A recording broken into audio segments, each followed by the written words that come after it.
chères lectrices et chers lecteurs. On se retrouve aujourd'hui pour le book haul de janvier et février. Et là, vous allez voir de quoi je parlais dans la vidéo précédente. C'est un peu une catastrophe. Je vous montre tout ça tout de suite, vous allez comprendre. Alors, je vous montre un peu tout, n'importe comment. Pour janvier, on a plus de livres que ce que je ne suis autorisée à en acheter. Bon, tant pis, c'est pas grave. Comme je l'ai dit, je peux compenser sur les mois d'avant ou d'après. Pour janvier, pour le coup, c'est le mois d'après. Vu que février, c'était un peu plus calme. Donc, bon, ça va, c'est pas trop grave. Je vous montre tout ça tout de suite. J'ai tout d'abord acheté Beautiful Sinner, le nouveau livre de Anita Riggins.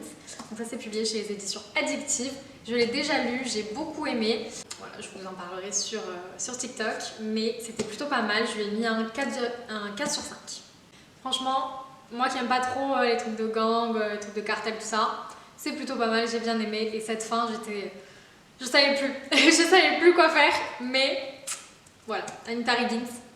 J'adore ta plume, ton écriture. C'est pas aussi bien que le jeu des tricheurs, mais on s'en rapproche un petit peu. Ensuite, j'ai eu pas mal de services presse. Tout d'abord, Perséphone de Benjamin Carteret, publié chez Charleston. Celui-là sort le 20 mars de cette année. Voilà, ça c'est ma prochaine lecture, je pense, que c'est un livre qui me tente énormément. J'ai ensuite le nouveau Laure Manel, Nos vies en sursis. C'est le titre provisoire. Donc, qui sort le 28 mars en librairie. Je ne sais pas si le titre du coup c'est ça ou pas. Je vous mettrai à l'écran si jamais la couverture définitive. Donc ça c'est chez les éditions Michel Lafon. Et voilà, ce sera le premier livre de Laure Manel que je vais lire, mais je sais qu'elle fait un peu du feel good tout ça. Donc j'ai plutôt hâte de me plonger là-dedans. Ensuite, j'ai eu Compter les couleurs d'Agnès Le Digue. Ça c'est chez J'ai lu. C'est un petit inédit en poche. C'est une toute petite nouvelle de même pas 100 pages. Donc ça va se lire assez rapidement. Et j'ai acheté pas mal de livres de Noël en occasion. Là où je travaille, on avait reçu tout un carton de livres de Noël d'occasion. Et du coup, je me suis un peu lâchée dessus. Mais bon, tant pis. J'ai tout d'abord un recueil de nouvelles de 11 autrices différentes. Sur un malentendu, tout devient possible, publié chez J'ai lu. Ensuite, le F. Borelli, Joyeux Noël et Laisse-moi tranquille, publié chez HarperCollins Poche. Donc ça, c'était un inédit en poche. J'ai rien à dire de plus, c'est des romances de Noël, donc voilà, il n'y a pas trop grand chose à dire. J'ai ensuite trouvé le Erika Boyer, Au cœur d'une nuit de Noël, donc celui-là c'est chez Hugo Poche. Et pour terminer, j'ai trouvé un Emily Blaine, donc T'embrasser sous la neige, j'ai rendez-vous au chalet des cœurs oubliés. Donc ça c'est une duologie, mais il me semble qu'elle a fait d'autres tomes derrière, donc voilà, mais au pire des cas j'ai au moins les deux premiers et ça c'est publié chez France Loisirs. Toujours d'occasion, j'ai trouvé Les Impatientes de Jayli Amadou Amal. Ça j'en ai entendu beaucoup de bien et c'est un livre qui a gagné plusieurs concours, donc le prix Goncourt des lycéens 2020, le prix Orange du livre en Afrique 2019 et il a été finaliste du prix Goncourt 2020. Donc franchement ça promet pas mal de choses. J'espère qu'il est aussi bien que tout le monde le dit. En tout cas j'ai hâte de me plonger dedans. Ensuite, alors celui-ci, là j'ai eu pas mal de livres gratuits parce que là où je travaille, on avait une opération, 2 livres de poche achetés, 1 livre de poche offert. Donc ça c'est des livres qui faisaient partie de cette opération. J'ai tout d'abord Adolfo Kaminski, Une vie de faussaire de Sarah Kaminski, donc publié chez le livre de poche. Ça c'est un peu historique, voilà, sur les nazis, tout ça. Ensuite, j'ai Sorge Chalandon, Une joie féroce, toujours chez le livre de poche. Sorge Chalandon, elle a fait L'Enragé, si je dis pas de bêtises, qui a gagné un prix et qui tourne un petit peu. J'ai vu que beaucoup de monde l'avait apprécié, donc voilà, je me suis dit celui-là était gratuit, donc pourquoi pas découvrir sa plume sur un autre livre un peu moins populaire. J'ai peur d'être déçue sinon. Ensuite, Amélie Nothomb, Patronille, publié toujours chez le livre de poche. Amélie Nothomb, c'est pas une autrice que j'affectionne particulièrement. Sa plume est très particulière et c'est pas quelque chose que moi j'apprécie. Mais bon, je travaille en librairie, en rayon littérature, donc je suis obligée d'avoir lu certains classiques, notamment elle. Donc voilà, celui-là était gratuit. Ça m'embête un petit peu moins, surtout qu'il est assez fin, donc ça va, ça se lira assez vite. Toujours dans l'opération livre gratuit, il y avait Scandale de L.J. Chen, publié chez Hugo Poche. L.J. Chen, j'avais lu Broken Night, il me semble, c'est ça le titre.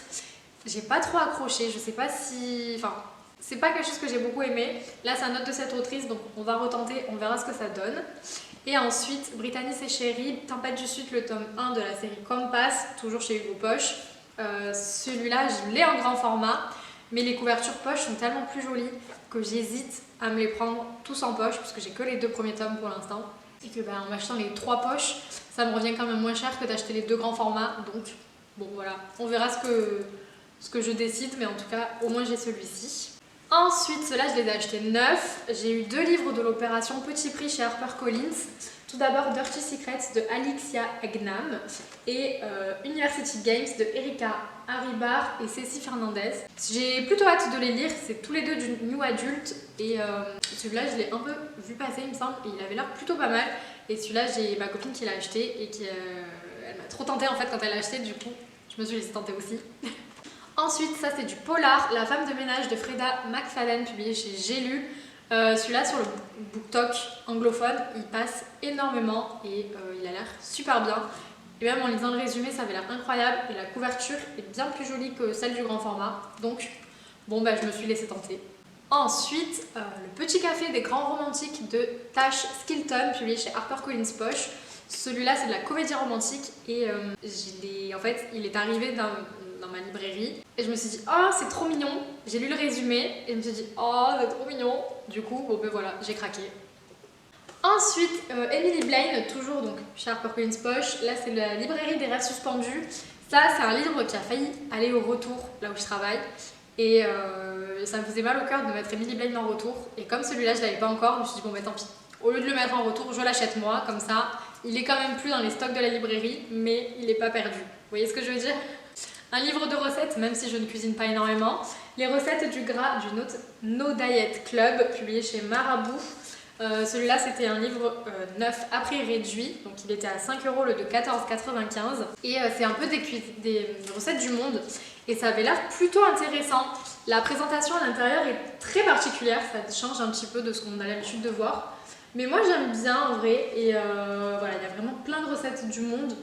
Donc bon, pour 5 €, je me suis dit, on se laisse tenter, c'est pas bien, on a dit qu'on arrêtait de faire ça, mais j'ai quand même craqué. Ensuite, ça c'est encore un service presse, Déconnexion de F.C. Marie, publié chez Éric Bonnier, le thriller qui a fait trembler Elon Musk. C'est un peu sur la technologie, tout ça, ça avait l'air plutôt intéressant, et comme personne ne l'avait pris, je me suis décidée. Ensuite, pour mon anniversaire, j'ai reçu 2 livres, j'étais trop contente. Tout d'abord, le Lexton, ça c'est le tome 1 de Sarah Rivens, publié chez BMR. J'ai ma copine qui l'a lu et elle a dit qu'il était incroyable, mais qu'il fallait que j'attende le tome 2 pour lire celui-ci. Donc, je suis contente de l'avoir, j'ai trop hâte de le lire, mais j'attends que le tome 2 sorte pour pouvoir me lancer et pas être au bout de ma vie quand j'arriverai à la fin du tome. Et ensuite, j'ai eu le tome 2 de Belladonna, donc Foxglove de Adeline Grace, publié chez De Saxus. Ça, c'est la version collector qui est très très jolie, même s'il n'y a pas de jaspage, tant pis. J'ai pas encore lu le tome 1, mais j'ai beaucoup trop hâte de me plonger dedans. Je crois que c'est une duologie. Et encore, je suis pas sûre. Je crois que maintenant, c'est une trilogie. Il me semble avoir vu un tome 3 passer quelque part. Ensuite, alors là, celui-là, je remercie ma maman parce qu'elle est complètement folle, mais je l'aime trop. Quand on était au Salon du Livre, au FNR, il y avait un petit jeu de calendrier de l'Avent et elle a participé je ne sais combien de fois, au moins 10, 20 fois, je ne sais pas. Et alors, on ne sait pas si la dame a eu marre de la voir et qu'elle était tellement désespérée qu'elle lui a dit bon mais c'est bon vous allez gagner, allez c'est bon partez, ou alors si elle a vraiment gagné au bout d'un moment, voilà.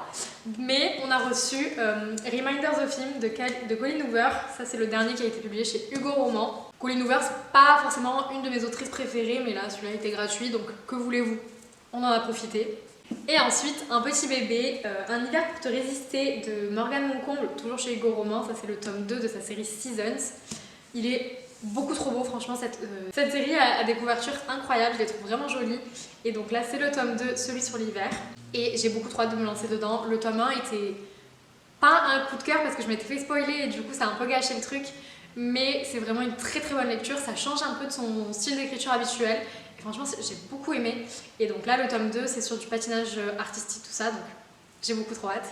On passe à février, il y en a un petit peu moins. Donc, comme je vous disais, ça compense sur mon challenge de l'Omaï. On commence par un service presse, La Manche de Max de Paz. Donc ça c'est un premier roman qui a été publié chez Gallimard. Je l'ai déjà lu, c'est un livre qui se lit très rapidement, il y a 126 pages, donc voilà, ça se lit en une soirée pratiquement.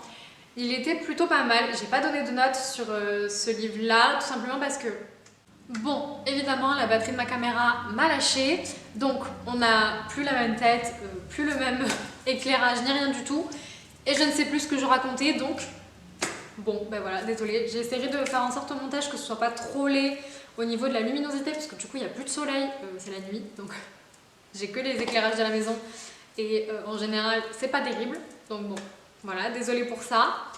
On reprend donc ce que je disais, je ne sais plus, donc voilà, on repart sur le dernier livre dont je vous parlais. Je crois que je disais que j'avais pas mis de notes à ce livre-là, tout simplement parce que j'étais un peu mitigée. D'un côté, c'est une très bonne lecture, c'est un sujet un peu sensible, je trouve.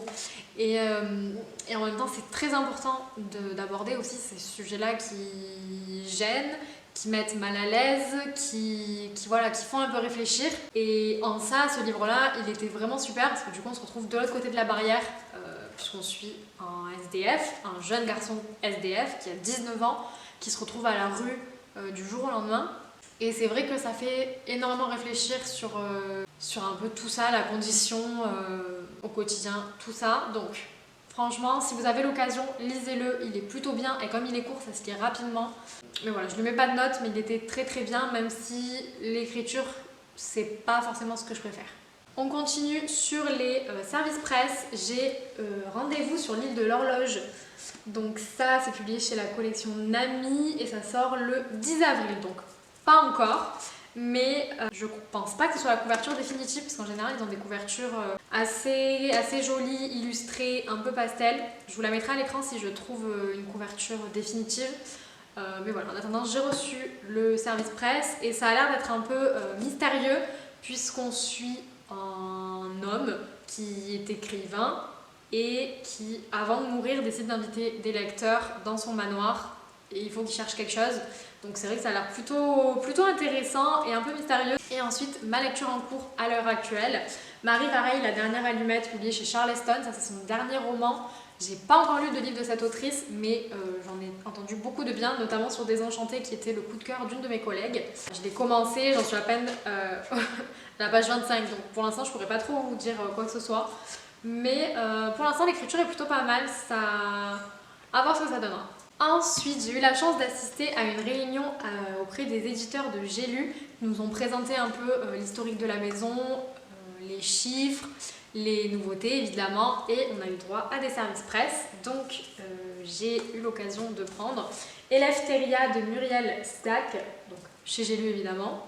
Ça c'est une nouveauté qui est sortie tout récemment, ça a l'air d'être un peu historique, 1940 au nord de la Crète. Ils nous en ont brièvement parlé. Et bon, ma foi, ça avait l'air plutôt pas mal. Et c'est vrai que c'est donc sous l'occupation nazie, c'est une communauté dont on n'entend pas souvent parler dans cette période-là. Donc je me dis pourquoi pas, à voir ce que ça donne. Ensuite, un qui nous ont extrêmement bien vendu, donc j'espère qu'il sera aussi bien que ce qu'on a dit. Des lendemains qui chantent de Alexia Strezzi. Donc ça c'est le prix Club des lecteurs. Il fait pas. Alexa, stop! Ok, donc il fait partie de la sélection du prix du Club des lecteurs. Ça se passe à Paris en 1935 et c'est un truc autour de l'opéra, tout ça, un peu comédie. On nous en a dit pas mal de bien, donc franchement j'espère qu'il sera aussi bien que ça parce qu'il est quand même un peu long, 500 pages, 530 pages même. Donc voilà, je pense que je le lirai quand même assez rapidement parce qu'il sort prochainement ou alors il vient tout juste de sortir, je sais plus trop. Mais voilà, j'espère qu'il sera bien. Et en dernier, j'ai pris La Ronde des Saisons de Lisa Kleypas. Donc ça c'est le tome 1 et le tome 2 comme ils font maintenant sur pas mal de livres de la série. Et c'est la version collector, donc qui est comme ceci avec un jaspage un peu bleu-vert comme ça, qui est très beau. Et franchement je suis plutôt contente parce que celui-là il me tentait énormément. J'ai pas encore lu la chronique des Bridgerton, même si évidemment j'ai vu la série et que j'ai adoré. J'ai les tomes 1, 2 et 3, 4 dans ma palle, donc ça ne saurait tarder, normalement je devrais les lire d'ici la fin d'année, si j'y arrive. Et c'est vrai qu'il y en a d'autres qui m'ont pas trop intéressée. mais celui-là m'intéressait vraiment à sa sortie et donc j'ai eu l'occasion de le prendre, donc j'étais super contente, évidemment. Ensuite, toujours un service presse, j'ai eu Perdre la tête de Esther O'Neill, ça c'est publié chez Les Escales et ça sort le 11 avril, donc ce sera pas pour tout de suite. Et donc ça c'est le finaliste du prix des libraires du Québec 2023, donc a priori c'est qu'il est quand même plutôt pas mal. Et pareil, c'est un peu historique puisque ça se passe à Montréal dans les années 1873. Je pense que c'est un peu, en tout cas de ce que je lis du résumé, c'est un peu la distinction entre les différentes catégories de classe. Et donc là on suit une héritière et de l'autre côté une jeune fille qui essaye de sortir des bas-fonds malfamés, je cite le livre. Donc franchement je pense que ça peut être plutôt pas mal. À voir évidemment encore une fois ce que ça donnera, mais c'est plutôt prometteur pour l'instant. Ensuite, toujours des services presse. Ce mois-ci, je vous ai dit, je me suis pas trop lâchée. C'est vraiment plus les services presse que j'ai eu plutôt en quantité, on va dire. Et niveau achat, franchement, j'étais plutôt sage. Donc, on continue. J'ai Le chemin de sel de Raynor Winn, publié chez 10-18. Donc celui-là, c'est pareil. Il fait partie de la sélection pour un prix. Donc ça, c'est le prix des libraires 2024 de la maison d'édition 10-18, évidemment. Ça, quand j'ai eu mon rendez-vous avec ma représentante, donc les représentants, c'est ceux qui nous présentent les livres en librairie, et c'est avec eux qu'on voit quelle quantité on veut jouer ou pas au sein de la librairie.